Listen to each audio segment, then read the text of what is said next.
இன்றே டவுன்லோட் செய்து உங்கள் ஃபேவரட் ஷோக்களை என்ஜாய் பண்ணுங்க. இந்தாங்க மேடம், நீங்க எதுக்கு இதெல்லாம் செய்றீங்க? ஏன் இதுக்கு முன்னாடி நான் இதெல்லாம் எடுத்துட்டு வந்து கொடுத்ததே இல்லையா? நானும் பார்த்துட்டு தான் இருக்கேன். வணக்கம் மேடம்னு சொல்றீங்க, நான் வந்தா எழுந்திருச்சு நிக்கிறீங்க. நான் என்ன வேற்று கிரகத்துல இருந்தா வந்திருக்கேன்? நானும் உங்களை மாதிரி ஒரு எம்ப்ளாயி தானே. அப்படிலாம் சொல்ல முடியாது மேடம். மேடமா? என்னக்கா நீங்க என்ன எப்பவுமே பேர் சொல்லி தானே கூப்பிடுவீங்க? இல்ல மேடம், இப்ப நீங்க ஜனாமா வீட்டு மருமக, எங்களுக்கு இன்னொரு முதலாளி அம்மா. அக்கா, பழைய மாதிரியே பேசினா சரியா இருக்குமா?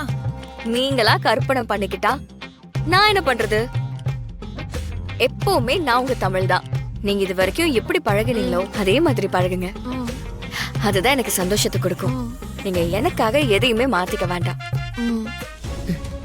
வெண்பா, ஜனாமா, நீங்க என்ன பண்ற? நான் இன்டர்வியூ வந்திருக்கேன் ஜனாமா.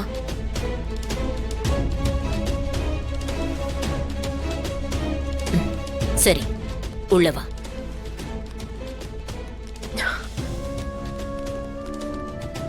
என்ன சேது, என்னடா உன் தங்கச்சி வேலை கட்ட வந்திருக்கு? உனக்கு தெரியுமா இல்லையா? தெரியாது ப்ரோ, எனக்கே அது அதிர்ச்சியா தான் இருக்கு. இவளுக்கு வேலைக்கு போறதே பிடிக்காது, வீட்டு வேலை கூட செய்ய மாட்டா, படு சோம்பேறி. இவ எப்படி இன்டர்வியூ வந்தா? ஒரே குழப்பமா இருக்கே ப்ரோ. என்னடா குடும்பத்தோட குழப்பம் பண்றீங்க? என்ன வெண்பா, உனக்கு வேலை வேணும்னா என்கிட்ட கேட்டிருக்க வேண்டியதானே? இந்த கம்பெனி உனக்கு புதுசு மாதிரியும் இந்த கம்பெனிக்கும் உனக்கும் எந்த சம்பந்தமும் இல்லைன்ற மாதிரி இன்டர்வியூக்கு வந்து உட்கார்ந்திருக்க. ஜனாமா, என்னதான் நான் நீங்க வளர்த்த பொண்ணா இருந்தாலும் இந்த கம்பெனில ஒர்க் பண்றதுக்குன்னு ஒரு சில தகுதி இருக்குல்ல. இன்டர்வியூ வச்சுதானே நீங்க எல்லாரையுமே செலக்ட் பண்றீங்க. எனக்கும் இன்டர்வியூ வைங்க, என்னோட தகுதியை பாருங்க. எல்லாம் ஓகேனா என்ன வேலைக்கு எடுங்க, இல்லனாலும் பரவாயில்ல, நான் வேற கம்பெனில வேலை தேடிக்கிறேன். என்ன வெண்பா நீ இப்படி பேசுற? உன்னையும் சிபியா தனியும் இங்க இருக்க எல்லாரையுமே திறமை அடிப்படையில தானே செலக்ட் பண்ணிருக்காங்க. அப்படின்னா அது எனக்கு பொருந்தும்ல. என்னால வீட்ல இருக்க முடியலம்மா.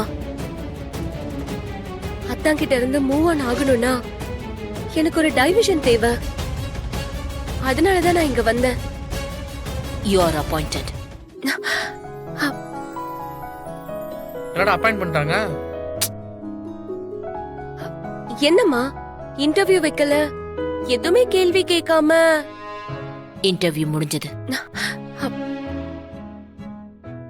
எப்போ நீ வாழ்க்கையில அடுத்த கட்டத்துக்கு வரணும்னு முடிவு பண்ணிட்டியோ அப்பவே நீ இந்த வேலைக்கு தகுதியாயிட்ட. இப்போதைக்கு தமிழோட அசிஸ்டண்டா இருந்து வேலையை கத்துக்கோ. அதுக்கப்புறம் உன்னோட பொசிஷன் என்னன்னு நான் சொல்றேன். All the best. தேங்க்யூ ஜனமா.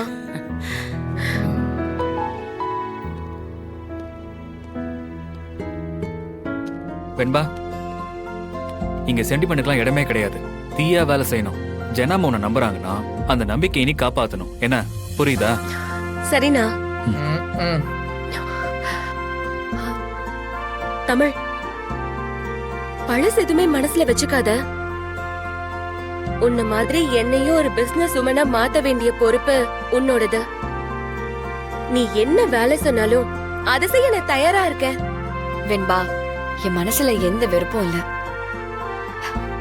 வா போலாம். ஏண்டா உங்க குடும்பமே நாடகக்கார கும்பலா இருக்கேடா. எப்பறம் உங்க குடும்பத்தை சமாளிக்கிற? அதையும் கேக்குறீங்க ப்ரோ. நான் போற கஷ்டம் எனக்கு கேடி. யாரா அவன்? வா மச்சான். வெண்பா இங்க என்ன பண்றா? உனக்கு தெரியாதா மாப்ள? வெண்பாவை ஜனமா வேலைக்கு எடுத்துட்டாங்களாம். இனிமேல் இங்கதான் வேலை செய்ய போறான்டா. நான் ஒண்ணு மாப்ள, இனிமேலும் உன் ஃபேமிலியில உன் அம்மாவும் உன் தங்கச்சி மட்டும் தான் பாக்கி. அவங்களும் வந்துட்டான்னு வச்சுக்கவே, ஆபீஸ வீட்லயே நடத்திக்கலாம். எனக்கு வந்து போற அலைச்சல் மிச்சம். என்னன்ற முறைக்கிறான். ஓடிட வேண்டியதான். இங்க நான் வாயை பார்த்துட்டு இருக்கேன். வாடா போலாம். எவ்வளவு வேலை இருக்கு? வா.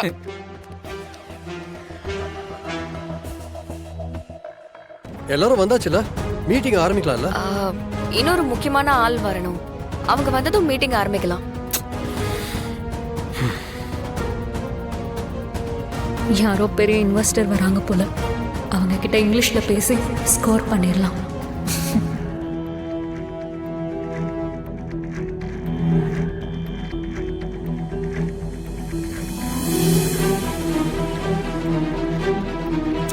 எனக்கு அடுத்தடுத்து வேலை இருக்கு. எவ்வளவு நேரம் தான் வெயிட் பண்றது? வந்துருவாங்க சார்.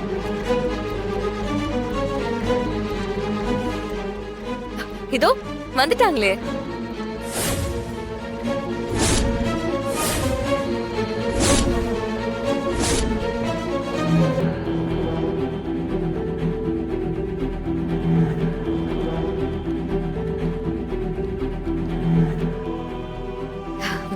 இவங்க தான் நான் சொன்ன முக்கியமான ஆள், முத்தம்மா.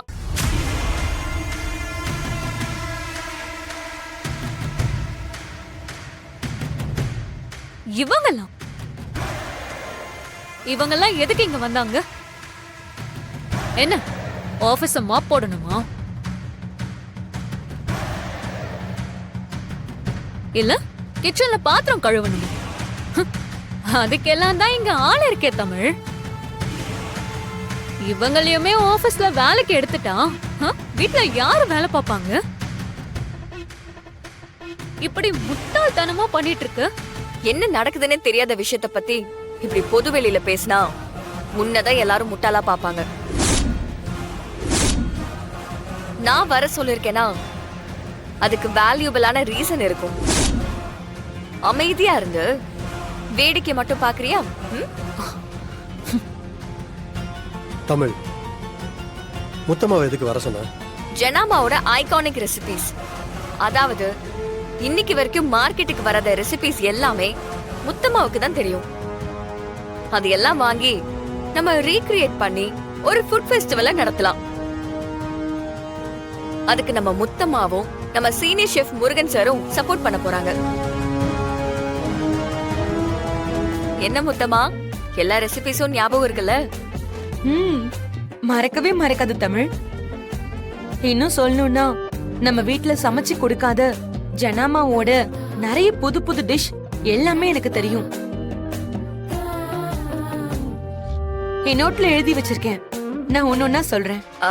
ரொம்ப முக்கியமான விஷயம், இது எதுவுமே ஜனாமாவுக்கு தெரியக்கூடாது, சர்ப்ரைஸா இருக்கணும். மேம், இத ஜனா மேம்க்கு தெரியாம எப்படி மேம் பண்றது? அவங்க கண்டுபிடிச்சிருவாங்கல்ல. அதுதான் தமிழோட பிரில்லியண்டான சர்ப்ரைஸ் ஐடியா இல்ல தமிழ்? முதல்ல இதை ரீக்ரியேட் பண்ணி ஜனாமா கிட்ட அப்ரூவல் வாங்குவோம். அதுக்கப்புறமா ஃபெஸ்டிவல் விஷயத்தை பத்தி சொல்லுவோம்.